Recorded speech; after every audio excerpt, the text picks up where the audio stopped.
What's up, everybody? It's your host, Jaden for Illini Daily. Let's get straight to it, man, because the format today is icky and gross because we lost to MSU. They were a tough opponent, man. I'm not gonna sugarcoat it. They brought in the best defense for a reason, like the number one ranked defense for a reason, and they clearly showed it tonight against us.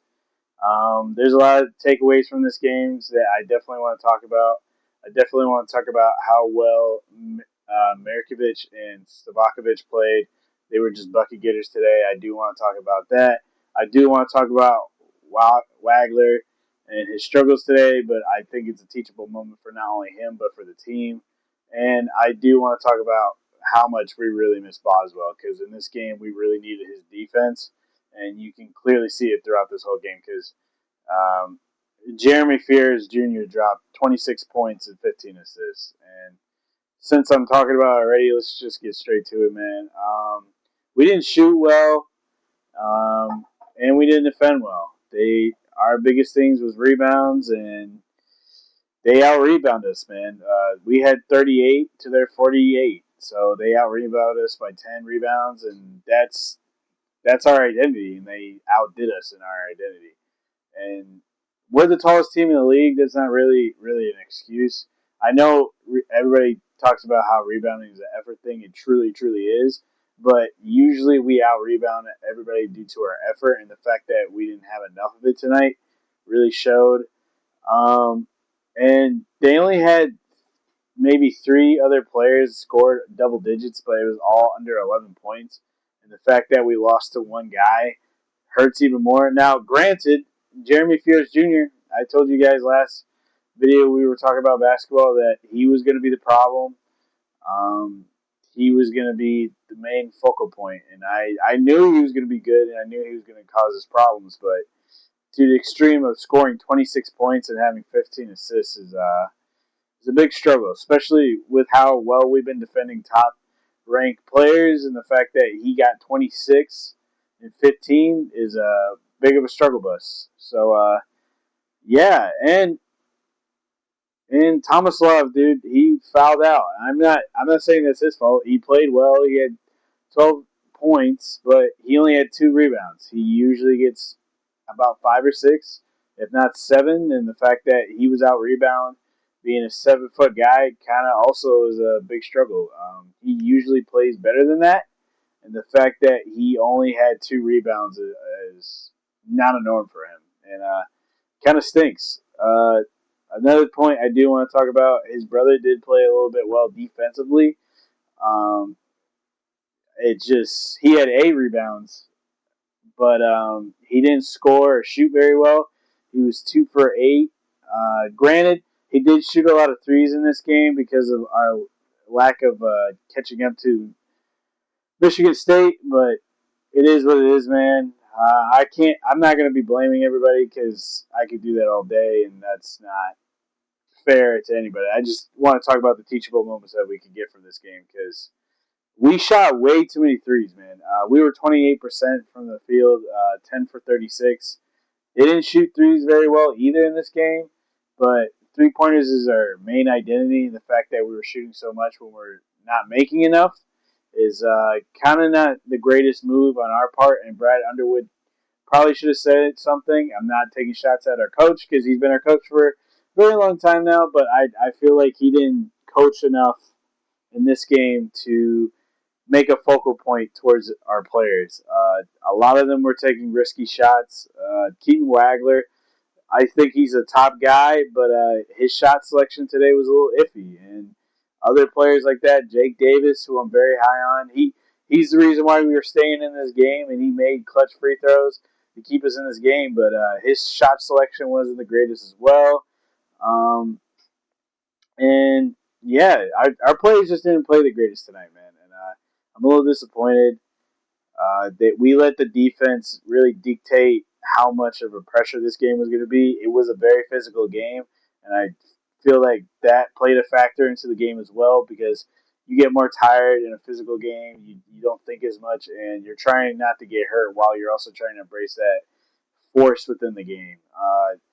personal experience. Everybody knows, or even you guys, if you guys play pickup basketball or anybody else out there, you know what it is when another guy is being tough on you, being more physical. You're not thinking straight. You're trying to out physical them, and you want to do more for not only yourself but for your team. So I feel like that was the real reason why we struggled in this game was the physicality and lack of hustle due to that physicality. So, but I do want to give two shout outs. They played very well in this game, and I feel like they deserve a shout out. Mirkovic and Savakovic, man, they kept us in this game, truthfully. Yeah, Keaton Waggler had 16 points, but it was kind of a lackluster 16 points, and I'll get into that in a second. But Mirkovic, man, he was obviously the best player of the night. 18 points, 6 rebounds, 6 assists, and even though he had 4 fouls, he made a really big impact on defense by getting a steal and a block. Dude, Mirkovic was playing very good. His point forward positioning wise has gotten a lot better. He is looking to open up shots for everybody more. And as he's driving, he's looking for the next move for the team. And it's been really fun to watch. And you guys know I'm very high on him. And the fact that Mirkovic is improving slowly every single game is just showing his development as a true point forward and his IQ in the game of basketball. And it's really nice to see, man.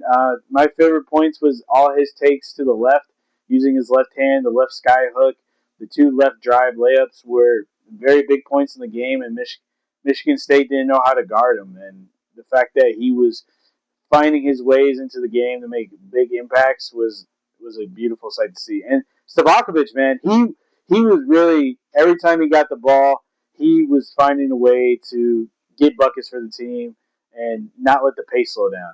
Every time he got it, it was either a mid-range shot or he was driving to the hole or he was making a tough finish. And it was fun to watch. My favorite shots were definitely in the beginning of the game. His two mid-range shots where he just two dribble pull-ups. It was really dope to see, man. And that's fundamental basketball. Mid-range shots is the easiest shots. It's the sadly the most missed shots, but it's the hardest to guard, man, because you never know when somebody's going to stop and pop. And I feel like he did a great job doing that in this game. And I had to give him props, bro. They were being the bucket getters. They were being the true hoopers of tonight, and those guys were definitely the all stars of the game. And I wish everybody had the same, shooting prowess, but everybody doesn't have a great game, and sometimes people just have it, and some people don't. And that's where I want to talk about our boy Waggler. Um, yeah, it wasn't his best game. Throughout the whole game, you can definitely tell that the defense was getting to him. They did a great job by putting Scott against him. Jordan Scott, he did a great job defending Keaton Waggler. You can tell that his athleticism prowess was definitely messing with Waggler's tempo. The fact that Scott never fell for one of Waggler's moves, it was kind of tricky for Waggler. You could definitely tell. Every time he went in for a reach, Waggler thought he beat him to the point of the rim, and Scott was there. That's why he had two blocks against him, and he just played really, really hard defense. And I feel like Waggler was also trying to get himself back into the game forcefully more than the flow. You could definitely see that with some forced turnovers and some forced shots that he usually doesn't really take. Um, and the other problem was Michigan State's rims are. I'm not. This is not a shot against Michigan State. They beat us fair and square, but their rims are a little weird, man. Every time I saw somebody shoot a three or easy shot, the shot was more in and out more than usual. You should probably get that checked. Not a shot.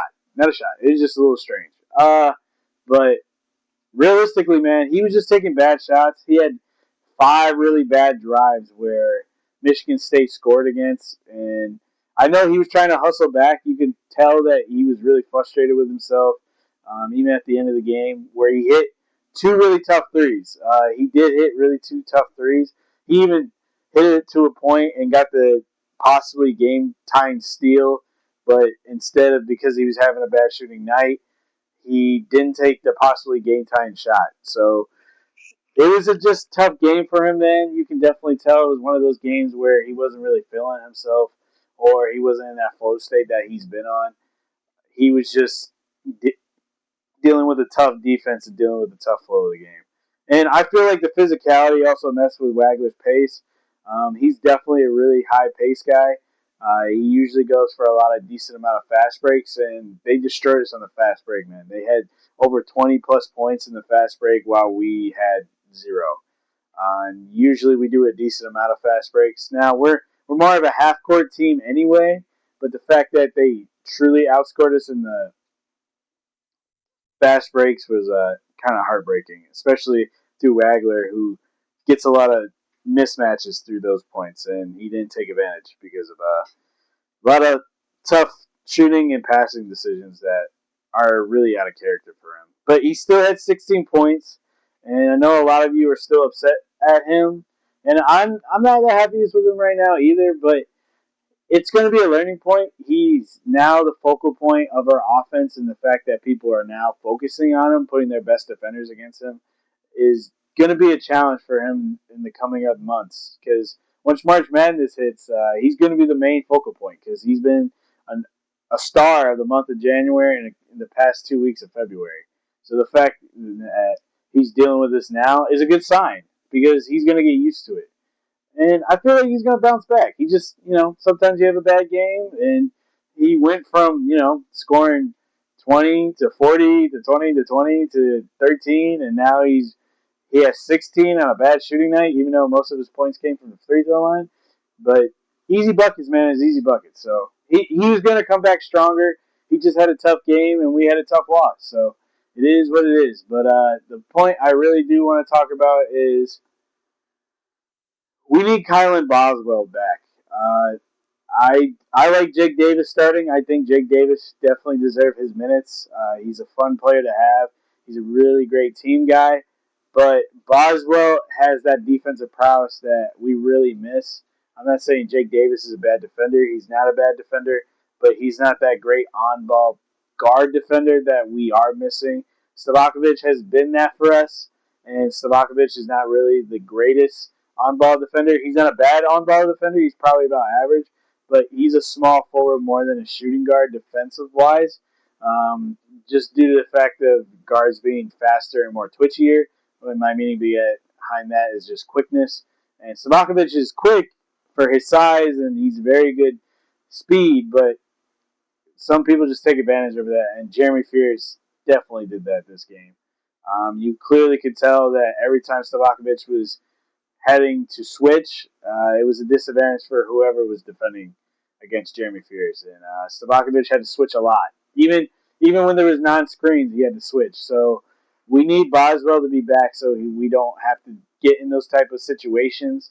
And he was our leading stealer before Keaton Waggler was playing so good, and we really missed that. And the on-ball shooting and defense, on-ball defense and three-point shooting is also a miss. I know everybody else can shoot threes very well, but Boswell has improved his three-pointer since his freshman year, and the fact that we're missing that, especially in a game like this where we just shot so bad, is just very difficult feeling to have.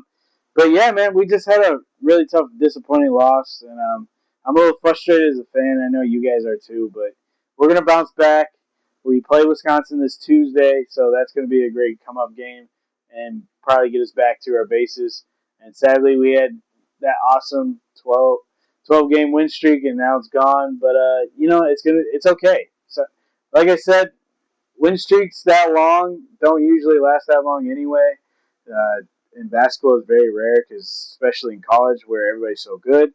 But hopefully, we can have this game as a teachable moment, and we can just improve, and not only in ourselves, but improve against all our opponents. So it's just a learning curve, and we got it, man. So I hope you guys like this video. Comment down below your guys' thoughts about the game. I'll look into it, and have a great night.